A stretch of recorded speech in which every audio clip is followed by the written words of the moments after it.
Well, Rachel, thank you for joining me again on the Minimalist Moms podcast. I am so excited to be back. I'm glad to have you back. I always come back to you because I think you're a wealth of information. And today you're going to help us as we declutter the pantry slash kitchen, that space. So why don't you go ahead and reintroduce yourself and then we'll get started. Okay, great. So I'm Rachel Rosenthal. I'm an organizing expert. I've been in business for about 15 years now, so a while. I own a professional organizing firm. We're based in the Washington, D.C. area. I work everywhere, though. We do travel and just work with brands as well and give a lot of speeches, but just talk about organization and how there are so many benefits to your home, your family life. And I feel like it is a way of life that everyone should be leading. Yeah, absolutely.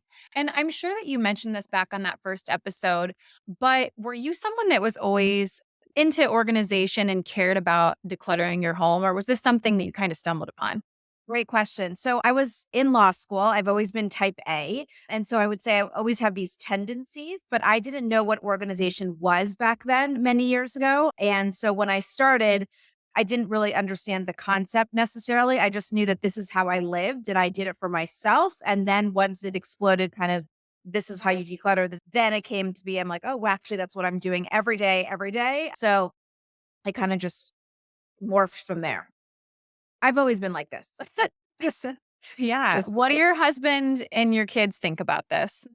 it's a way of life for all of us now because they have obviously lived with me all of their life. And so they see the benefits and then they like go over to other people's homes. I'm talking about my children who are 16 identical twin girls. And they'll go over and they'll say, oh, I feel like it's not functioning as well at my friend's house. Or, when people come over to our house, they'll see how our pantry is organized and they can get the snacks and it's easy and we don't need you to be there. So I think they see the benefits. It's not, again, it's a way of life for us now. So they might say something different, but I think that's what they're saying right now. Yeah. I'm glad you used that pantry example because that's a good segue into our conversation. I think for so many people, we are mostly in our kitchen. I mean, at least for me, I feel like the majority of my Yeah. life is spent in our home is in the kitchen. We just kind of like to congregate there. You're cooking. I will work from the counter. So it's a space that needs to be efficient and functional for everyone involved. And I think for kids, sometimes they can come in, especially if they're little, and mess it all up. So I want to get your tips on that question in general. Yeah. But let's get a starting point here. What does it look Okay. like if I'm standing in my kitchen and I want to start decluttering? What do I do? Yes. Okay. So I'm going to scare people when I say you have to pull everything out. Mhm. But I think that is the best starting point and the only starting point because at that point you can actually see what you have. There are a lot of times, and in agreement with you, I think the kitchen is actually the most important room in your home to be getting it organized and Yeah. functional because you are in it so much. Snack every day, you congregate there, do homework at the kitchen table, whatever it is. And so being able to declutter first, take everything out. There's things in the pantry that are, not visible to you to the naked eye, or there's underneath in a, bin that got stuck in the back of that lazy Susan. Everything needs to come out. And when you take everything out, I want people to categorize it by type. So that might be dinner items, baking items, snack items. And you'll see actually how much you have. And then you're going to look at expiration dates because a lot of these things will have expiration dates. And I think people are usually surprised to see how long that they've held on to things. But foods do have expiration dates, even canned goods. And so we've pulled things out of, people's pantries that are 15 years old and they're like, oh, but can I still use it? And all of that. So take everything out and categorize it. And then you're going to get a bigger picture on what things need to go, whether they're past their expiration date, what things you actually use, right? So you might have been as a family on a spaghetti kick for 7 months, but you haven't used it in a year. And so that could be donated, to a food pantry. So really look at the stuff that you have, categorize it, and make some choices on what actually should stay and what actually should go. So in communal spaces, my belief is that I think I used to just create systems that would work best for me. But in those communal spaces, especially if we have multiple kids in our home, we need to have systems that work for everyone. So, Right. what have you noticed? I guess your girls are 16, so they might be a little bit more helpful. But what are some of your recommendations for people with young kids? How are we going to actually go through and organize? So I would think for young kids, I always set parents' expectations because you are not, and there's a difference between being neat and being organized. So in your home, with little kids especially, it's not always going to be neat. Things aren't always going to be lined up in order. All the snack bars aren't going to be piled perfectly. That's just unrealistic. I also consider that neat. However, it can be organized. So if the bars are out for your kids, it can all be in one bin. It might look messy, but they're organized in one bin. And so when you're talking about organizing with little kids or kids, I mean, even at 16, again, we're in a different spot than a 4-year-old, but I really recommend putting things at their level. Okay. So if you want your kids to be more helpful in the kitchen or learning these tasks of setting the table, for example, maybe put the plastic cups down low or their plates and silverware down low in a drawer that they can actually reach it. And then you're going to empower them to be able to set the table because they can actually reach what they need to get. And so their utensils and things are not up where we as an adults would have it in a cabinet or something else that they can't reach. But if it's a task or something that you want them to be able to reach, it's in a lower cabinet. It's not organized, perfectly and pretty, but it's organized in one place that they can find it. Same thing goes with snacks. We really Mm. want to empower, I think, as a mom, our kids to be able to go and reach for something or to pack their lunch or to help with dinner. So the things that you want them to have access to, it might not be the candy or something in a glass jar or a baking thing that you're not going to use very often. Make Yeah, sure that that is in their sight line. They're able to reach it. It's not a whole big production for them to be able to reach it. And it's easy for them to see. So if you want them to be packing, X, Y, and Z, a granola bar, a cheese stick, whatever, make those things accessible and organize those in a way that it's easy to come and reach in and get. absolutely. I'm curious to know, I guess, a little bit more about your kitchen and your pantry. We just moved, and Yep. I feel like in the pantry we don't have a huge pantry, I should say. So some of the cabinets I'm using for dry food storage, but I don't know if there's, again, a most efficient way to do this or really if it just comes back to whatever works best for you is where you should place your item. What does it look like for you? So I'm a big fan of decanting. And a lot of people will Oh, say, oh, but it takes time to decant and all of that. I think it takes 5 seconds to decant. You have the container. I've had my containers for years. They're yeah. very sturdy. And then for me, it saves me so much time and everyone else in my family because they can see, okay, that's the sugar. That's the, whatever else, flour, because there's a label on it and I know it. And the expiration dates are underneath or written on the back in Sharpie that could be erased. But it is something that it's for me in my pantry, out of sight, out of mind. So if I don't see it or someone doesn't see it, it doesn't get used as often. It also Mhm. helps when I'm making my grocery list. I can see, okay, the bag is I'm not having to go through the bag or go through the box of granola bars. I can see I have 2 left, I have a 4th left, then that goes on my grocery list, and so I'm not wasting a lot of time in that respect, and I'm not wasting money when I get to the grocery store and I'm like, "Oh, wait, how many bars do we have?" Because if you can't see inside of a box or a bag of food, dry goods, you are not able to then see if you actually need to put it on your list, and so I feel like people always overbuy. Then they Yeah. get home and they're like, "Oh, you know what? Actually, I didn't look in the box. We actually have 5 left. I didn't really need to buy it." So, Mm, I feel that there's a lot of food waste that goes on in most people's homes, yeah. because we're overbuying, because we don't actually see what we have, and because there's not a system for sort of this refill, and when you go to the grocery store, what's the system to decant and get it back into the pantry or the fridge? Okay, so that's a good point. I think that decanting is great. It also looks more aesthetically pleasing. I have a few things that I have decanted in my home. That said, sometimes people will go out and they have the best of intentions to, again, make everything look aesthetically pleasing or be more cohesive, but then they overbuy and they don't actually need that much and they're storing too much. And so, Right. what's your advice with that? I think a lot of people want to have their pantries look like it does on Instagram or in Martha Stewart Living, whatever the place is. But I will tell someone that's not realistic, right? Not everyone has things lined up in jars and the spices are perfectly decanted. It's just not realistic. So do for you what is going to work for your family. If you want something aesthetically pleasing in all the same jars, go out and buy the same jars. But before you do that, measure your space and Yeah. actually know what you're going to buy for because all the time I see people going up and down the line, the aisles of the container store or Target, whatever it is, and just throwing bins in because they think, oh, well, that's what I'm supposed to be using, but not actually knowing what they're supposed to store. Mhm. And you have to first declutter before you go and buy the bins, because if you skip that step, you are absolutely going to be holding on to things that you don't need, don't use, no longer, are part of your lifestyle. So I see a lot of people missing that step and just going and wanting to buy a pretty bin and put it in. But if you don't declutter, you're just going to be holding on to stuff you actually probably don't need.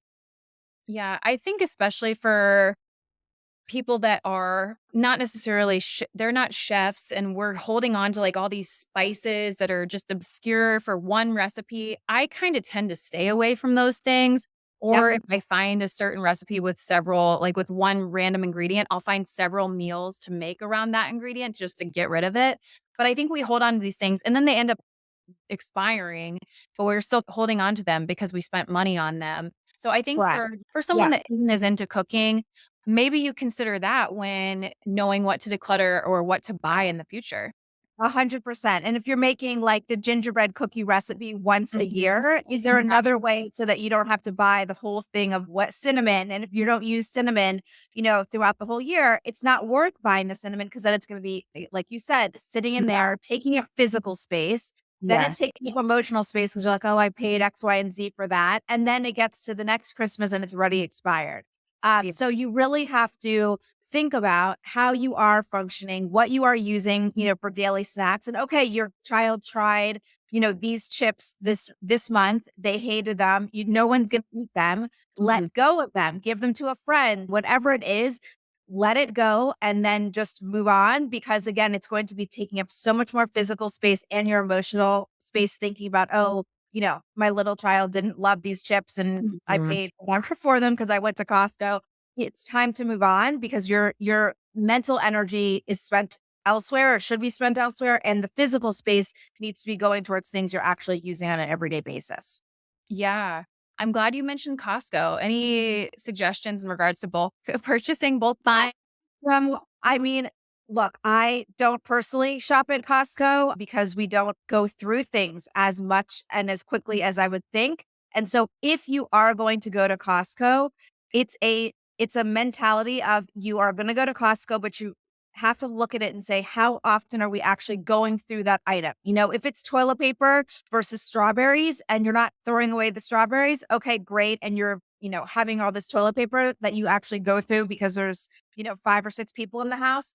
Look at the items you're actually going and purchasing at Costco, and then look at how quickly you are using those things up. I would hate for people to throw away the huge strawberries because they go bad too quickly because you're buying so many of them and you don't go through them. So if you are going to buy in bulk, really be conscious about number one, the space that you have, and obviously how quickly you are going through those items. Yeah, absolutely. I think another thing that I've noticed in regards to Costco, I love Costco. We go probably twice a month. We do have 3 kids, 2 little boys, a husband. I like to eat. We go to Costco. It's worth Yeah. it. However, there are a lot of influencers these days doing Costco hauls, or this is what I found at Costco that's really healthy and you should eat Yes. it too. And it's like I don't know. It's kind of like what to actually eat, because then we'll end up spending money on these things and wasting money. Like just because I buy it doesn't mean that you need to buy it. Correct, correct. I mean, look, I think that's with any product, right? Mhm. For your kitchen, for your pantry, any appliance, all that. There are influencers that are going to try to sway you to go buy, and it might work for them and their family, but it might not work for you either. And so, again, before you're just doing this, I'm going to put it on my list. I'm going to try it because X, Y, and Z told me to. Really think about it because you are spending money no matter what, and then you're going to get home, and if you already bought it and it doesn't fit your lifestyle, you're gonna feel shame about buying it and feeling bad about spending money on it. So really be conscious before you're just throwing it inside of your cart. And I think it's harder to do when you have to physically go out to a store and put it in your Mhm. cart versus all the stuff that people are buying online, because I mean, I've seen this like shopper that people have been using for their kitchen, and people will just automatically add to cart on Amazon. So again, it's just this need to want to follow and buy. And I'm sure people are purchasing things. Hopefully that will be helpful. But it's the quick purchase that you Mhm. then get home and it's not useful, it's either return it or figure out a way to donate it to someone else. Mhm. Well, and I think with decluttering, you and I both speak to this, but if we're talking specifically about, well, really any space, but talking about the kitchen and the pantry, we want to stop the accumulation before it hits our door. And so I will always write a list, even for Costco. And my kids get so upset because they try those samples and they're like, but we want that. And I'm like, no, Right. if we really want it next time, when we sit and think on it, maybe next time. But oftentimes it's just a fleeting yumminess. And it's like, no, we don't need to spend another $10 because that adds up. And then That's you up. spend Yep. $500. Yep. And I think you're very conscious of it. I would say Yeah. a lot of people are not. And it is, and look, I get it. You're walking through Costco and they're giving out free samples and your kids are there and you're like, Yeah. getting pulled on, hey, can't we get this? And you're like, okay, I'll just pacify them and we'll just get that, whatever it is. And then we'll try it. And then you get home and after 2 days, they don't like it. So that Mhm. does happen. I want people to be, realistic. It happens and it's Mhm. going to happen, continuously. But the more conscious we are about it purchasing and before it gets into our home, the better. And I have seen a lot because of just Amazon delivers within, 24 hours, a lot of places. It's like Mhm. push send, it comes in, you don't use it, and it sits in your kitchen where you could have returned it and then you pass the return window. So just being conscious of the things that we are bringing in because so much comes in and Mhm. more than we most of us can keep up with. And so that's why if there is an initial declutter and then a constant just this is how we upkeep, this is how we organize our space, then you won't have to go back and do this like 5 hour long, decluttering of your home because you're just setting up and then maintaining it. Mhm. I think one of the hardest things for me that I probably still struggle with, even trying to be more minimalist, is just because I like it doesn't mean I have to have it. Yeah. And I'll sit on things for a little bit longer typically if I really want something. But there's a lot of things I really like and might want, but it doesn't mean I need it or it doesn't mean I need to spend the money on it right now. And I think that is one of the toughest things. And that can be applied to those samples. Wow, that was really good, but do I actually need it right now? Especially if you're trying to stick to a budget, especially a food budget right now with the cost of food right now. I was just gonna say that. Yeah, I mean, I think food especially, it's a little I feel like people have a different take on food versus, like, Yeah. yogurt or something Yeah. else, and so food is like, "Oh, well, it's food. I eat it every day, and we need to survive, Uh-huh. eating food," but the cost of food has gone up, obviously, Mhm. and food waste is a real thing. I mean, it's if you think about how much you let go of because things have spoiled or Mhm. expired and things like that. So again, being conscious of before it's coming in, I think really is going to make a huge difference and how it's organized in your home, because Mhm. then you see how quickly you're going through it. And if Mhm. people are really liking it and enjoying it, and if it is a staple versus not, and we use it, again, only on holidays, that's all going to make a difference, whether you see it and use it and how it's organized, in your home. But Mhm. food is hard. Food is Yeah. hard. Yeah. I want to talk just more a little bit about specific challenges that you've seen with your clients. But actually, as we're recording this, I put on a message to my followers and I asked if anyone had specific challenges that they were encountering in their own lives. And marvelous Mrs. Melinda said, large lower cabinet, lazy Susans, and how to organize when they're so awkwardly shaped. Those are, my parents had one of those growing up. I mean, they are everywhere and they're not my favorite, although I know a lot of kitchen designers put them in because they think it helps with the space, but they're just so awkward to put things Uh-huh. on once they're in that sort of half U or that U shape. So it's very hard. And so what I would say for a lazy Susan is if you can get a bin that maybe fits on the lazy Susan. Again, it's not going to be perfect because most bins are like rectangle or square or even a circle, and categorize what goes on there and put things on there that you're not using all the time because those Mhm. things are very hard to get into. And Mhm. so it's annoying to put your arm back there or move the lazy Susan out. So make sure you're putting things on there that are categorized that that go back there. Maybe you're not a huge baker. So then maybe it's your, baking Yeah. supplies and baking utensils in one, layer of that. But it's stuff that you're not using all the time, if possible, right? Is it Mhm. that's your only space, that's a different story. But making sure those things are categorized on there, you're not just throwing it back there because things on a lazy Susan that is very deep, usually like go to die in the back there, Mhm. and people can't see it, and you have to really make an effort to pull it out. Yeah, that's what I was thinking. Like, it's out of sight, out of mind. And if you're doing a Yeah, bunch of dry or canned goods on there, it's just like, I forgot that I had this squash in a can. and Right, then right. later. So, okay, cool. Well, is there anything else that you have experienced with your clients that's a really big pain point in the kitchen? I feel like we've hit a few. Yeah, Tupperware seems to be a big one, whether it's Okay. glass or, BPA-free Tupperware. I feel like people always ask me, should I put the lids together? I feel like I take things out of the dishwasher and some it eats it somehow, or we Mhm. can't figure it out because people are using it every day for, school lunches or to take stuff to work. And so I'm a big proponent of making sure that it's nested because I want people to have as much room as possible. And when you put a top on top of a glass dish or a regular Tupperware, you then lose that space. And so you can't actually nest it inside. So I'm a big proponent of nesting the actual bottoms all Mhm. together or in a few different piles and then putting the tops together. And then when you need to put a top on it, grabbing the top.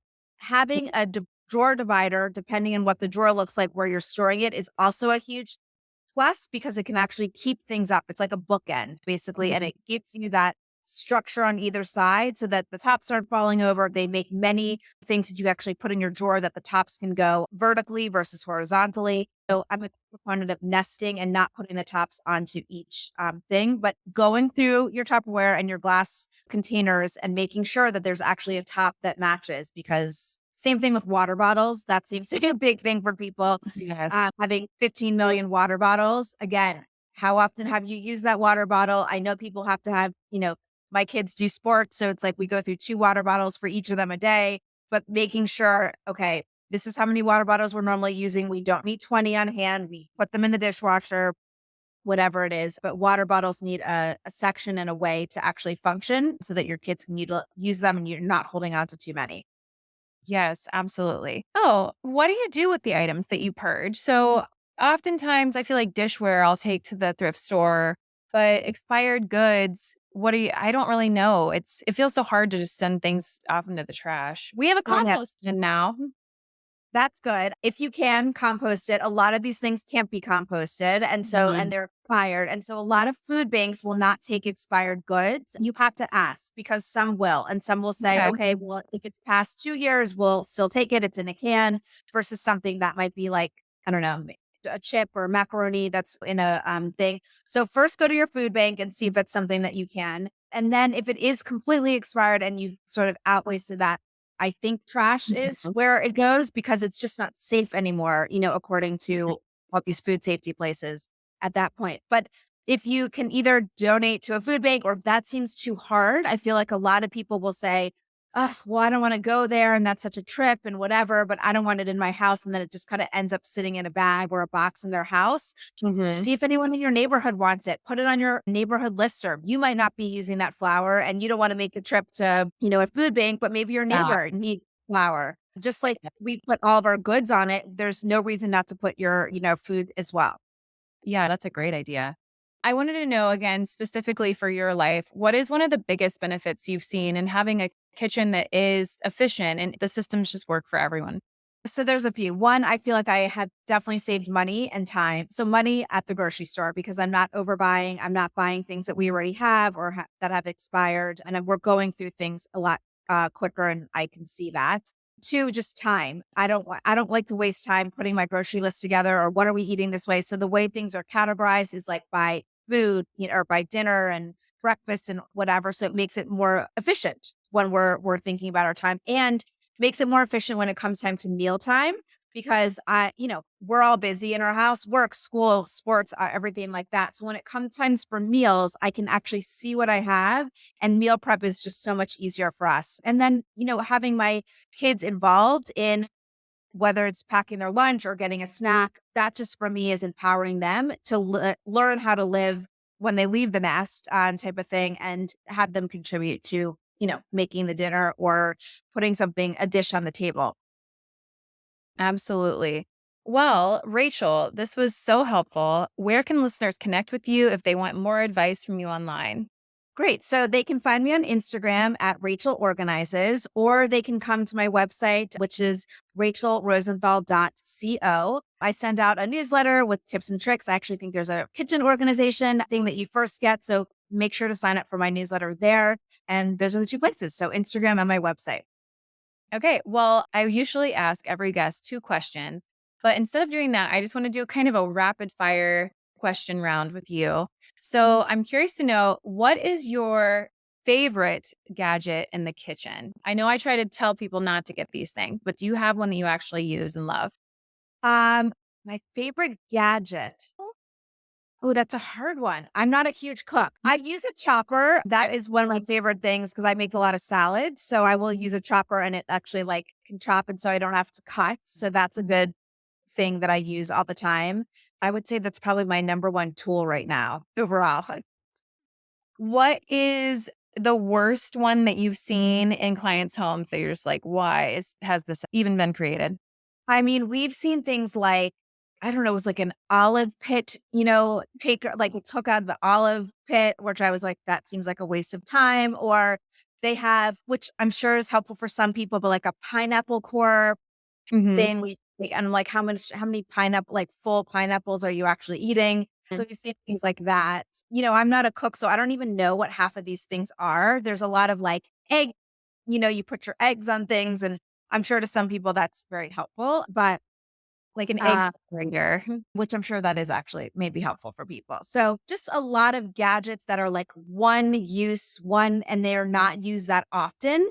So that to me, I find that is a lot of clutter for people in their main drawers and they don't hardly use those things. Mhm. Absolutely.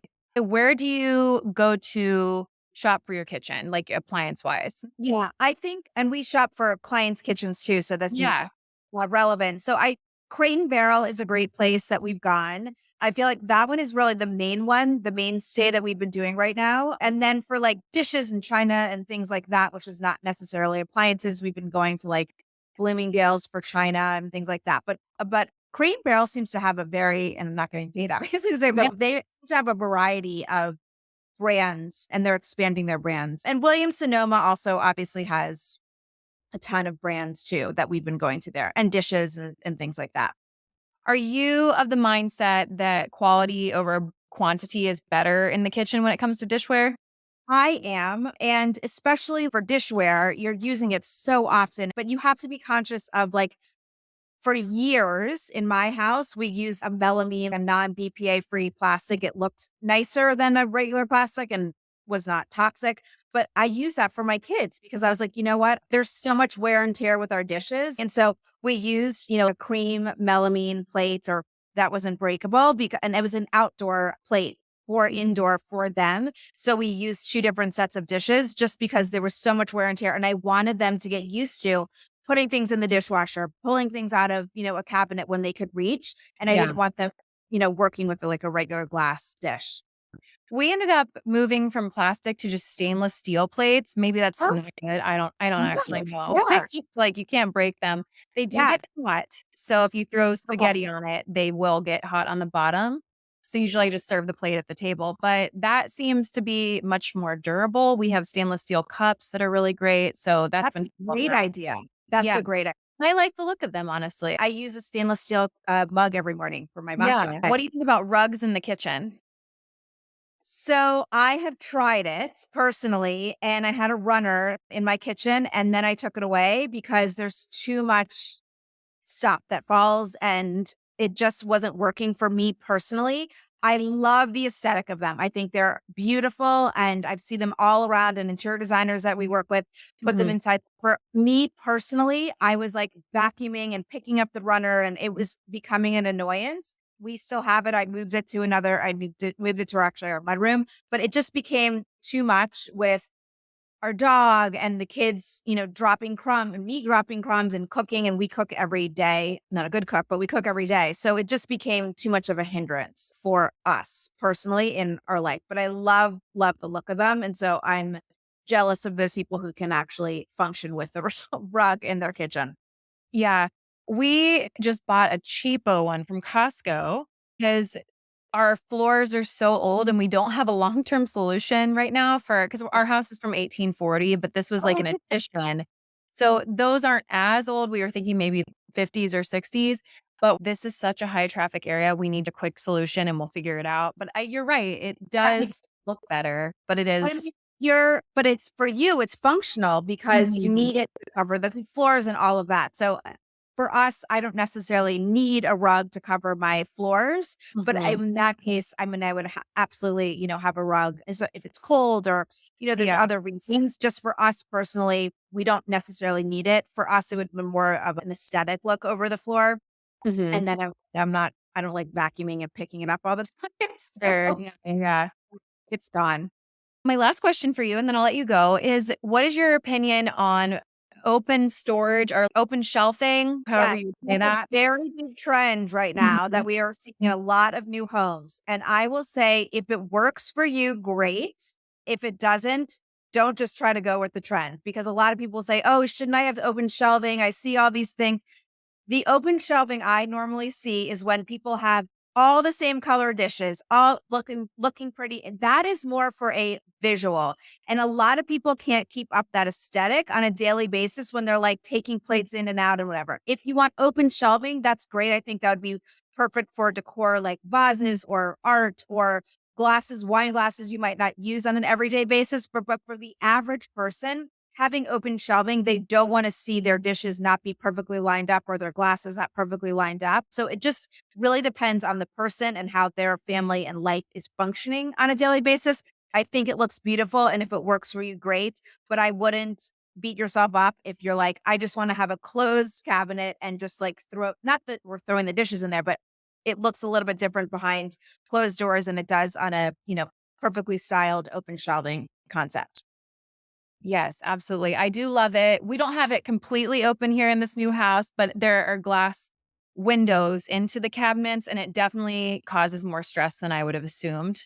Just trying Okay. to make it look nice. So there it is. Trial and error over here. Yes, yes. It Yeah. looks beautiful. I feel like I could keep it up now, Uh-huh. but I know a lot of my clients wouldn't be able to. They're kind of in the thick of things. And if it is organized and you are decluttered and you have, a set that looks the same, like a lot of people don't have full sets of things or free from X, Y, and Z. And they're like, I don't want to look at that. I'm like, well, then you need to put it somewhere else. Another big trend that I keep seeing is a larger drawer and pegs inside the drawer. So it's a pegboard system inside the drawers that people are storing dishes and mugs and they're having coffee, stations That's on. helpful. Okay. And that's great. That's an alternative. If you do have open shelving and you need to store your dishes somewhere, everyday dishes, and you don't want them out, a pegboard inside of a bigger drawer is a great alternative. Oh, I just thought of one more question. Blenders on counters, toasters on counters, bread maker on counter. What do we have on counters? What do you think? Completely personal. I know that's but some people are like, I want to see nothing on the counters, get it away. Some people, I will say, well, what do you use every day? Is it a pain to bring it out of the drawer? Maybe not the bread maker because you're not using bread, but if you're having a smoothie every morning and you're toasting toast, you're having coffee, put those things on the counter because it's going to depend on if you're shifting and pulling things out. That's a pain to me. I would not want to do that every day. Another trend that we're seeing with appliances are things called appliance garages. I don't know if you've seen those, but it's basically like a cabinet and that's where all of your appliances go. So some of them have a pull out, tray that you can put your blender and your coffee maker on. Some of it is just shelving behind doors and all your appliances go there. I think it's a great concept if you are, building a house or renovating a house because then everything is behind that appliance garage and it becomes more functional, like a coffee station or something there. But it's truly a personal preference. I personally would not want to have something that I used every day in a drawer and I'm pulling it in and out. But visually, it wouldn't mind me to have a few things out. Like we have a toaster out and trying to think. Oh, and I have a hot water machine because I drink tea all the time and matcha every morning. So those are things that are if I had to bring that in and out and it got wet and I would be annoyed. Yeah, we have an espresso machine that I just like the look of it. So that's out. And then we also Yeah. have a hot water tea container. The thing that's an eyesore, we have a Berkey. It's like one of those big water filters. Yeah. And I haven't found the right place for that. But I'm like, this obviously needs to be out. So that's my Yeah. next goal. I mean, it depends on your kitchen and counter space, Yeah. right? What Yeah. you're looking at, and is it visual to you or someone else that comes in? And then what your cabinet space is, and some people don't have enough space in their actual kitchen for a huge, blender or a mixer, but they only use the mixer once or twice a year. So I'll say to them, okay, well, do you have a basement storage that's like accessible that you can go down and put it there, but bring it up? And that doesn't bother you versus, taking up the space in your kitchen and you only use it twice a year. So it's Yeah. really dependent on the individual, their storage needs, and like what they want to actually be looking at. So I Yeah. have one answer for everybody, but No, so helpful. Sorry, that wasn't as rapid fire as I wanted it to be, but I think you gave a lot of help there at the end. Well, thank you for joining me about how to declutter the kitchen and pantry, and I'm sure we'll talk again soon. yeah, thank you so much for having me. I appreciate it.